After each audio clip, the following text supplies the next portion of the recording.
Hello everyone, स्वागत आप सभी का टॉपर्स प्राइम चैनल में। इस वीडियो में आज हम पढ़ेंगे कंप्यूटर का नेक्स्ट टॉपिक, जिसमें हम पढ़ने वाले हैं एमएस एक्सेल को।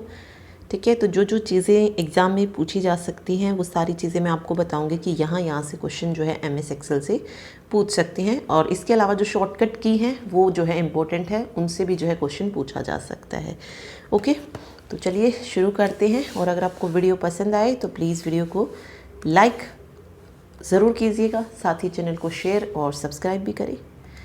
देखिए, हम बात कर रहे हैं एमएस एक्सेल की, तो सबसे पहले थोड़ा सा इंट्रोडक्शन जो है एमएस एक्सेल का लेते हैं। एमएस एक्सेल क्या होता है? एमएस एक्सेल क्या होता है? एक इलेक्ट्रॉनिक स्प्रेडशीट होती है।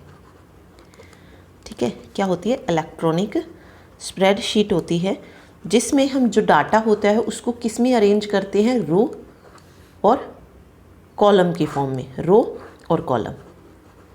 ठीक है, उसमें जो है डाटा जो है अरेंज किया जाता है।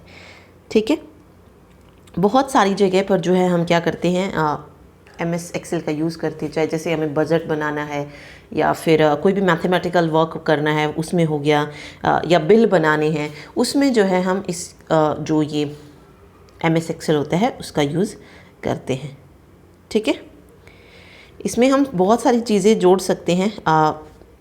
जैसे हमें कहीं और से कुछ चीज़ें इंपोर्ट करनी है वो हम इसमें कर सकते हैं, लोगो जोड़ सकते हैं। ठीक, तो बहुत सारी चीज़ें जो है हम इसमें करते हैं। तो ये कहा जाता है कि जो एमएस एक्सेल होती है वो क्या होती है? ग्रुप ऑफ सेल्स होती है। ठीक है, क्या बोलते हैं? ग्रुप ऑफ सेल्स, क्योंकि रो और कॉलम जो कट करके जो ये बनता है एक बॉक्स, जो बॉक्स से जो है ये बने होते हैं, इन्हीं को हम क्या कहते हैं? सेल बोलते हैं। ठीक है, तो अलग अलग छोटी छोटी टर्म्स जो है यहाँ से पूछी जाती हैं वो हम देखेंगे। तो चलिए एक बार इसकी पिक देख लेते हैं, फिर देखते हैं। देखिए, कुछ इस तरीके का जो है एमएस एक्सेल दिखाई देता है। तो यहाँ पे मैंने कहा ना कि रो और कॉलम होती हैं, तो ये वाली आप जो देख रही हैं 1 2 3 4, ये सारी की सारी क्या हैं? रो हैं। ठीक है, और ये आप देख रहे हैं जो ABCDEFGH, ये क्या है? कॉलम है। ठीक, और रो और कॉलम जब मिलके एक बॉक्स बनाती हैं तो उसको हम बोलते हैं सेल। तो यहाँ पे जितने आपको दिखाई दे रहे हैं वो सब के सब क्या है? सेल। और जहाँ पर आपको कर्सर दिखाई देगा ना, यानी कि जो आपको डार्क दिखाई देगा, बोल्ड दिखाई देगा सेल, उसको हम क्या बोलते हैं? Active cell. एक्टिव सेल मतलब हमें जो भी लिखना है वहाँ पर कीबोर्ड के द्वारा, वो उस एक्टिव सेल में लिखा जाएगा। ठीक है, तो वो कहीं पर भी आप किसी भी सेल में ले जाके उसको लिख सकते हैं। बाकी सारी चीज़ें इसमें वही होती है, चाहे आप जो टाइटल बार होता है, बिल्कुल जैसे हमने एमएस वर्ड में पढ़ा, सबसे ऊपर वाला जो बार होता है जहाँ पे एमएस एक्सेल लिखा होता है उसको हम टाइटल बार जो है बोलते हैं। इधर आप देखेंगे तो ये क्विक एक्सेस टूल बार होता है, ये ऑफिस बटन होता है, ये पूरी जो होती है ये रिबन दिया गया है यहाँ पे। फिर ये होम बटन है, इंसर्ट है, पेज लेआउट है। ठीक है, तो इस तरीके से होते हैं। फॉर्मूला है, डाटा है, रिव्यू है, व्यू है, ये जो है इसमें क्या होती है? ये मेन्यू बार होता है। इन्हें हम क्या बोलते हैं? मेन्यू ही बोलते हैं। जो भी हमारा होम है, इंसर्ट है, इनको क्या बोलेंगे? मेन्यू बोलेंगे। ठीक है, फिर आप देख सकते हैं होम टैब जब हम ओपन करते हैं तो हमें क्या दिखाई देता है? वही हमारा कट कॉपी पेस्ट वाली चीज़ जो है इसमें होती है। बोल्ड, इटैलिक, अंडरलाइन, फ़ॉन्ट का साइज़ अगर हमें बढ़ाना है, चेंज करना है फ़ॉन्ट को, ठीक है, वो सारी चीज़ें इसमें गिवन होती हैं। फिर 1 बाय 1 हम जब इसको ओपन करते जाते हैं तो अलग अलग चीज़ें जो हैं यहाँ से ओपन होती जाती हैं। ठीक, तो बस इसको थोड़ा सा पढ़ते हैं। एक और चीज़, अगर आपसे पूछे कि जो मतलब एमएस एक्सेल में फाइल में जब हम कोई फाइल ओपन करते हैं तो जो फाइल ओपन होती है उसको क्या बोला जाता है? यानी कि ये जो पूरी चीज़ आप देख रहे हैं इसको हम क्या बोलेंगे? तो इसको बोलेंगे हम वर्कबुक। क्या बोलेंगे? वर्कबुक। वर्कबुक में बाय डिफ़ॉल्ट कितनी वर्कशीट होती हैं? एक चीज़ याद रखिए, वर्कबुक जो होती है ना वो बहुत सारी वर्कशीट से मिलकर बनती है। ठीक है, वर्कशीट आप देख सकते हैं नीचे, ये शीट 1, शीट 2, शीट 3, इस तरीके से। ठीक है, तो एक चीज़ याद रखिए, जब भी आप वर्कबुक ओपन करते हैं तो उसमें बाय डिफ़ॉल्ट 3 वर्कशीट जो हैं क्या होती हैं? ओपन होती हैं। तो ये 2 क्वेश्चन आप याद रखिएगा, एक वर्कबुक का, एक वर्कशीट का। ठीक है, तो एक बार बता देती हूँ मैं आपको। सबसे पहले हम जैसे बात कर रहे हैं वर्कबुक, तो इसमें मैंने आपको पढ़ा क्या होती है? नंबर ऑफ इनफाइनाइट, आप बोल सकते हैं यहाँ पे कि इनफाइनाइट नंबर ऑफ वर्कशीट से जो है हमारी क्या बनती है, वर्कबुक बनती है। ठीक है, अगर पूछा जाए कि जो वर्कबुक होती है उसमें टोटल वर्कशीट कितनी होती हैं, इन्हें वर्कबुक टोटल वर्कशीट, तो इसमें अगर हम टोटल वर्कशीट की अगर हम बात करें तो इसमें टोटल 256 वर्कशीट होती हैं। ठीक है, ये चीज़ आपको याद रखनी है। ठीक, ये पूछा जा सकता है। तो टोटल वर्कशीट कितनी होती है, 256। अब आपसे पूछे कि बाय डिफ़ॉल्ट कितनी वर्कशीट ओपन होती है, तो बाय डिफ़ॉल्ट मैंने आपको पहले ही बताया 3 वर्कशीट ओपन। देखिए टोटल कितनी है, 256 है और 3 वर्कशीट हैं जो इसमें बाय डिफ़ॉल्ट ओपन होती हैं। तो वर्कशीट से ये 2 चीज़ें आपको याद रखनी है। ठीक है, वर्कशीट की शॉर्टकट की क्या है इसको इंसर्ट करने की, तो वो है शिफ्ट प्लस F11। यानी कि जब हम शिफ्ट की के साथ F11 को प्रेस करेंगे, वर्कशीट है वो क्या हो जाएगी, ओपन हो जाएगी। जैसे मैंने आपको बोला ना 3 वर्कशीट ओपन होते हैं, मैं एक और वर्कशीट ओपन करना चाहती हूँ तो मैं क्या करूँगी, शिफ्ट F11 को प्रेस करूँगी, नेक्स्ट वर्कशीट यानी कि शीट नंबर 4 जो है वो ओपन हो जाएगी। ठीक है, तो ये होता है। तो वर्कबुक में ये चीज़ें आपको याद रखनी है। अब बात आती है वर्कशीट। वर्कशीट में आपको क्या याद रखना है वो भी देख लेते हैं वर्कशीट।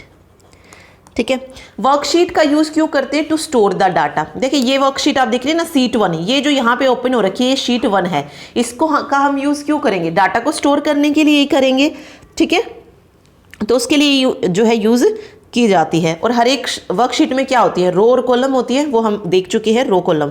अब बात आती है कि कितनी रो होती है और कितने कॉलम होते हैं। देखिए रो अगर आप देखेंगे ना तो ये है 1 2 3 4। तो पहली बात तो रो को हम किन से शो कर रहे हैं, 1 से लेकर जो है देखते हैं टोटल कितनी होती हैं। तो टोटल रोज की अगर मैं बात करूं, वर्कशीट में आपको टोटल रोज ही याद रखनी है।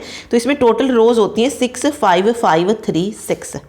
ठीक है, और इसको दिखाने का तरीका क्या था, रोज को 1 से लेकर 6 5 5 3 6, कोई अल्फाबेट नहीं होते, सिर्फ नंबर्स होते हैं। फिर बात आती है टोटल कॉलम्स की। तो इसमें टोटल कॉलम 256 होते हैं। तो देखिए 256 ही वर्कशीट होती है और 256 इसमें क्या होते हैं, कॉलम होते हैं। ठीक है, अब रोज हो गई, हमें पता है कॉलम्स होगी। अब बात आती है रोज को हम नंबर्स में डिनोट करते हैं, तो कॉलम्स को किस में डिनोट किया जाता है, अल्फाबेट्स में। अब हमें पता है कि अल्फाबेट्स कितने होते हैं, 26 होते हैं। तो आगे वाले कैसे शो होते होंगे, तो वो कभी आप MS एक्सेल को ओपन करके देखिएगा, 26 होने के बाद यानी कि अल्फाबेट हमारे खत्म होने के बाद कैसे शुरू हो जाता है, AA हो गया, फिर AB हो गया, फिर AC हो गया, AD हो गया। इस तरीके से जो है कॉलम को शो किया जाता है। जैसे आप यहाँ पे देखेंगे ना A B C D, इस तरीके से जब Z पर खत्म हो जाते हैं तो अगले वाला जो कॉलम होगा वो किस नाम से होगा, A नाम से हो गया, फिर AB नाम से हो गया, AC नाम से हो गया। तो इस तरीके से टोटल 256 कॉलम जो है इसमें होते हैं। एक मिनट। ठीक है, 256 कॉलम जो है होते हैं और इसको हम अल्फाबेट से जो है शो करते हैं। अब बात आती है सेल कितने होते हैं। सेल किससे बना, रो और कॉलम मिलके सेल बनाती है। तो क्या कीजिए, अगर आपको टोटल नंबर ऑफ सेल्स निकालने के लिए बोल दिया जाए तो क्या करना, आपको नंबर ऑफ रोज मल्टीप्लाई कर दो किसके साथ, नंबर ऑफ कॉलम्स के साथ। तो 6 5 5 3 6 को अगर मैं 256 के साथ मल्टीप्लाई कर दूंगी तो मेरे पास टोटल सेल्स जो है निकल के आ जाएंगी। और कितने होते हैं टोटल सेल्स, 16 777 216। ये जो है टोटल नंबर ऑफ सेल्स जो है MS एक्सेल में होती हैं। ठीक है, तो ये छोटी छोटी चीज़ें हैं जो आपको याद रखनी है और यहीं से क्वेश्चन जो है MS एक्सेल में से पूछा जाता है। ठीक है, ओके। तो बस क्या रखना है आपको, अगर आपको डेफिनेशन के अकॉर्डिंग इनको याद रखना है तो देखिए सबसे पहले अगर मैं सेल की डेफिनेशन बोलूँ तो क्या होगा, the area into which data is entered, मतलब वो एरिया जहाँ पे हम डाटा को क्या करते हैं, लिखते हैं, एंटर करते हैं, उसको हम सेल बोलते हैं। ठीक है, फिर आते हैं कॉलम। क्या होता है, कॉलम होता है वर्टिकल ग्रुप ऑफ सेल्स। क्या होगा, वर्टिकल ग्रुप ऑफ सेल्स। इस तरीके से ये वाला, ये देखिए ये वाला, इसको बोलते हैं हम कॉलम। ठीक है, ओके। फिर बात आती है रो। रो क्या होता है, horizontal group of cells. Horizontal, देखिए कॉलम में ये वाले कॉलम नहीं होंगे, ये वाली चीज़, ये वाली कॉलम नहीं है, ये एक कॉलम है। फिर इसी तरीके से ये एक और बन गया। ठीक है, हमें वर्टिकल में देखना है, तो वर्टिकल का मतलब होता है खड़ा हुआ, हॉरिजॉन्टल मतलब लेटा हुआ, ठीक है। तो रो हमारी क्या हो जाएगी, हॉरिजॉन्टल ग्रुप ऑफ सेल्स। तो ये मेरी क्या है, सिर्फ एक रो है, ये एक रो है, लेकिन कॉलम आप इसमें देखेंगे 1 2 3 4 5 कॉलम्स हैं और 1 रो है। इसी तरीके से मैंने सेकंड रो बनाई तो 2 रो हो जाएंगी और 5 कॉलम हो जाएंगे, ठीक। तो बस ये याद रखिए, vertical group of cell are called column और horizontal group of cells are called row, ठीक। ओके, वर्कशीट हमने पढ़ लिया है, कलेक्शन ऑफ वर्कशीट नहीं, workbook, collection of worksheet is called workbook.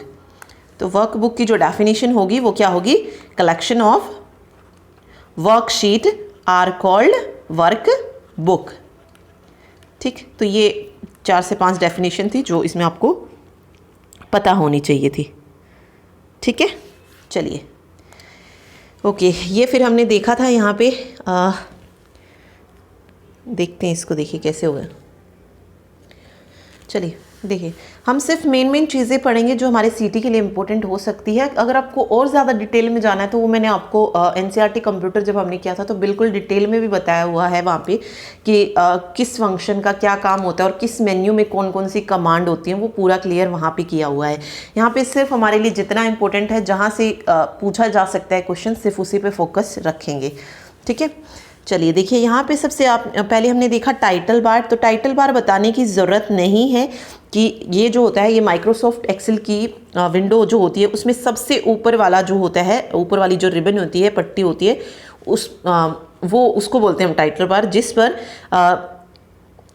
मतलब जिस भी सॉफ्टवेयर में वो फाइल खुली होती है उस सॉफ्टवेयर का नाम जो है वो वहाँ पर दिखाती है। जैसे एक्सेल 1 है ये माइक्रोसॉफ्ट एक्सेल, ठीक है।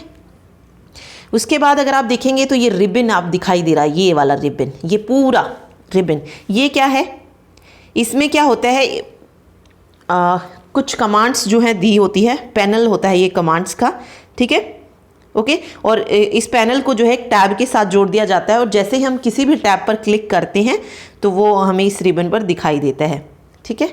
और इस रिबन को हम छिपा भी सकते हैं, ये जो हमारा पूरा ओपन होता है ना, ज़रूरी नहीं कि हर बार ऐसा ओपन हो, सिर्फ एक लाइन से भी जो हमारा काम चल सकता है, ठीक है। तो इसको हम छिपा भी सकते हैं। फिर आपने देखा बार है इसमें, टैब हैं अलग अलग। जैसे मैंने आपको बताया जो टाइटल बार है उसके नीचे होता है मेन्यू बार। मेन्यू बार में आप देख सकते हैं इधर होम, इंसर्ट वगैरह जो है दिए गए हैं, क्लिपबोर्ड है, अलाइनमेंट है, टेबल है, फंक्शन लाइब्रेरी, बहुत सारे जो है इसमें है। फिर स्टेटस बार भी होता है इसमें, फॉर्मूला बार भी होता है, ये दिख रहे हैं ना आप, फॉर्मूला बार।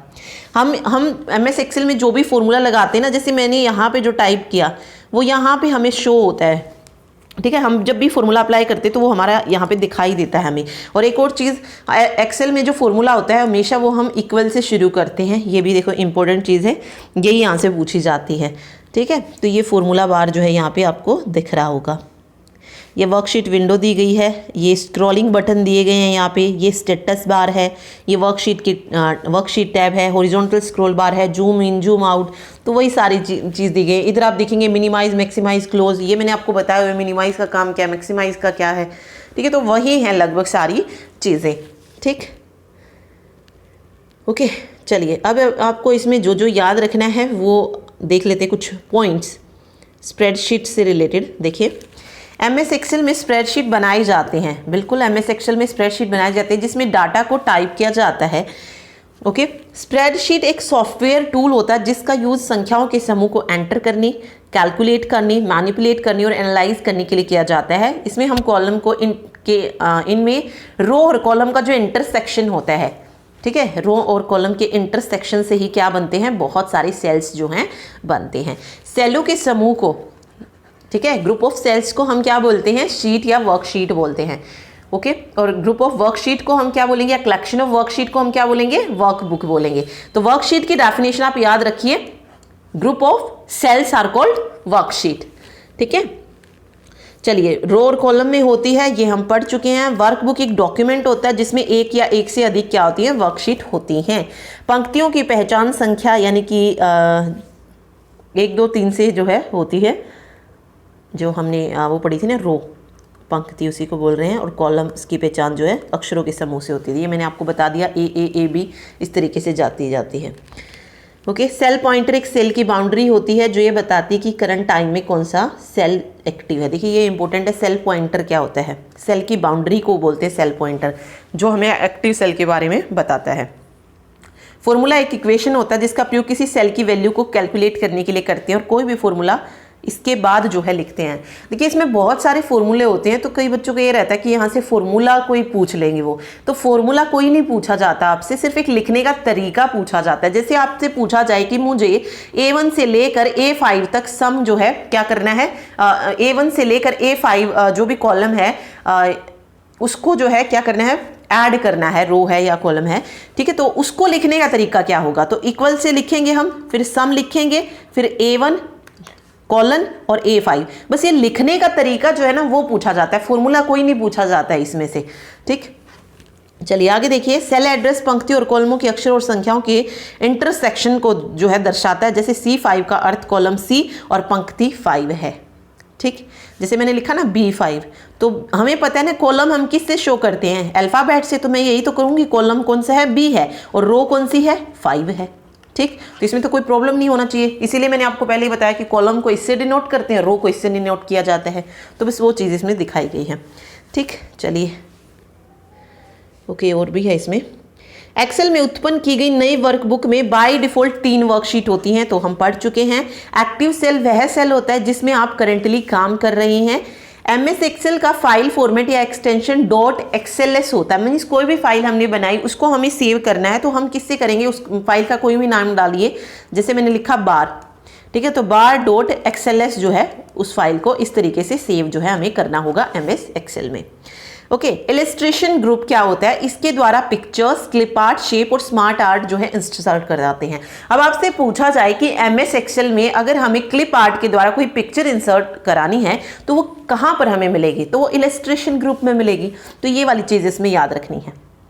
ओके, इस वाले चिन्ह के द्वारा हम क्या करते हैं, सेल के लोकेशन को एक फिक्स्ड पोजीशन पर क्या कर देते हैं, लॉक कर देते हैं, किसी सेल के लोकेशन को, तो ये चीज याद रखिए। फिर आता है स्टैक्ड बार कॉलम क्या होता है।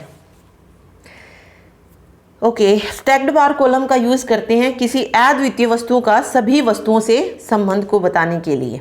स्कैटर ये वैल्यूज का जो पेयर होता है उसकी तुलना के लिए होता है। चार्ट विजार्ड का यूज हम MS एक्सेल में अगर हमें चार्ट बनानी है तो उसके लिए यूज करते हैं।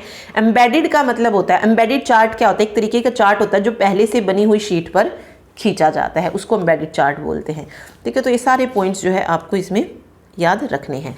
फिर आती है शॉर्टकट की। देखिए शॉर्टकट की सिर्फ वो पढ़ेंगे हम जो इसमें अलग है, अदरवाइज जैसे कट है, कॉपी है, पेस्ट है, ओपन है, सेव है, वो सारी की सारी वही रहेगी। जैसे कट करने के लिए हमने Ctrl+X दबा दिया, सेव करने के लिए S को दबा दिया, ठीक है। ओपन करने के लिए O हो गया, Ctrl+O, न्यू ओपन करनी है तो Ctrl+N हो गया। एक स्लाइड का और पूछा जाता है, नहीं स्लाइड तो प्रेजेंटेशन में आती है, सॉरी, वो हम नेक्स्ट में पढ़ेंगे।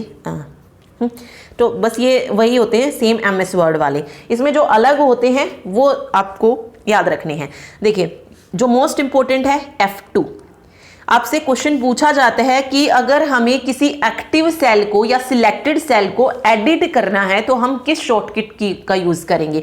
तो एक्टिव सेल को एडिट करने के लिए हम F2 शॉर्टकट की का जो है यूज करते हैं, ठीक।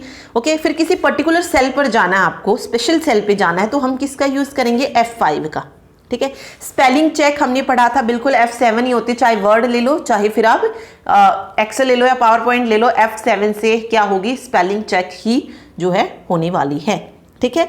टाइम अगर आपको एंटर करना है उसमें तो Ctrl+Shift+: ओके, और डेट, करंट डेट को एंटर करना है तो Ctrl+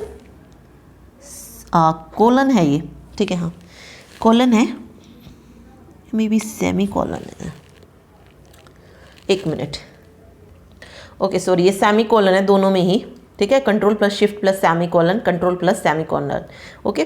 फिर आता है नई वर्कशीट इंसर्ट करने के लिए। नई वर्कशीट करने के लिए है ये Shift+F1, Alt+Shift+F1, ठीक है।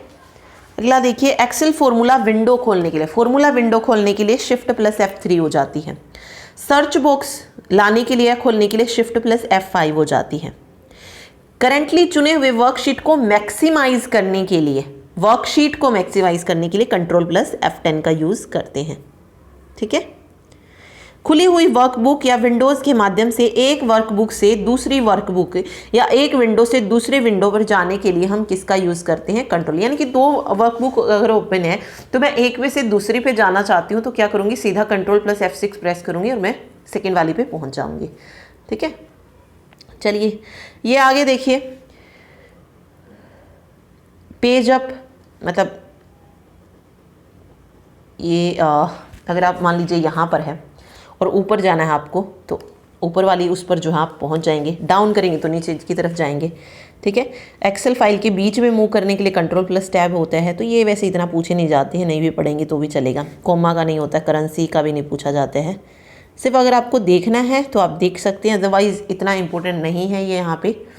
ठीक है, जो जो चीज़ें मैंने आपको बताई हैं सिर्फ वो याद रखिए, बाकी कुछ जो है पढ़ने की ज़रूरत नहीं है इसमें और। ठीक,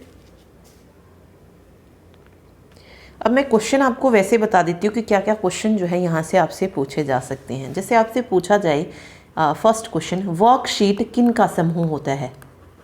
ठीक है, या कह लीजिए ग्रुप ऑफ वर्कशीट को आप क्या बोलेंगे? नहीं, ग्रुप ऑफ वर्कशीट को नहीं, ये कह सकते हैं कि वर्कशीट किस से मिलकर जो है बनता है, तो सेल्स के ग्रुप को जो है वर्कशीट कहा जाता है। तो कह सकते हैं कि वर्कशीट किनका समूह होता है? सेल्स का समूह होता है। ठीक है, ओके। इसके अलावा माइक्रोसॉफ्ट एक्सेल क्या है?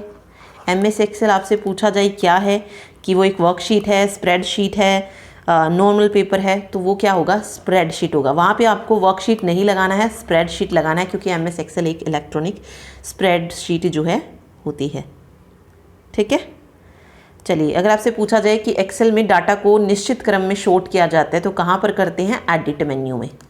शॉर्ट करने के लिए जो है कहाँ किसका यूज़ करते हैं? एडिट मेन्यू का। फिर आपसे पूछा जा सकता है कि वर्कशीट के एक सेल में अधिकतम कितने कैरेक्टर जो है रखे जा सकते हैं? कितने कैरेक्टर रख सकते हैं? तो 256 जो है एक सेल में, एक सेल की बात हो रही है यहाँ पे, इसमें 256 जो है हम रख सकते हैं। ठीक है, ओके। वर्कशीट में प्रथम सेल यानी कि जो फर्स्ट सेल होती है उसका अगर आपसे एड्रेस पूछा जाए तो क्या आएगा? हमें पता है सबसे पहले हम कॉलम को लिखते हैं फिर रो को लिखते हैं। तो कॉलम कौन सा होता है? A से डिनोट करते हो, रो को 1 से। तो फर्स्ट सेल का जो एड्रेस होगा वो कितना होगा? A1 होगा। ठीक है, तो ये चीज़ याद रखिए। रो की अगर आपसे संख्या पूछी जाती है तो 65536 है। कॉलम आपसे पूछे जाते हैं तो 256 है। ये पूछा जा सकता है कि क्या हम MS एक्सेल में ग्राफ बना सकते हैं? तो बिल्कुल बना सकते हैं, बिल्कुल ये सही चीज़ है कि हम वहाँ पर ग्राफ को बना सकते हैं। ठीक है, ओके ओके। एक और चीज़ इसमें जो फॉर्मूले की बात की मैंने, आपसे ऐसे पूछा जा सकता है कि MS एक्सेल में अगर हमें 5 स्टूडेंट्स हैं, उनके रिकॉर्ड का क्या निकालना है? एवरेज निकालना है, तो हम कौन सा फॉर्मूला यूज़ करेंगे? ऑप्शन में आपको देख सकता है मैक्स, मिन, एवरेज या सम। अब यहाँ पे देखिए मैक्स तो हमें अगर किसी लिस्ट में मैक्सिमम नंबर बताना है तो वो बता सकते हैं। मिन अगर हमें मिनिमम पॉइंट बताना है उसका तो वो दे सकते हैं। एवरेज के लिए तो हम AVG का यूज़ करेंगे।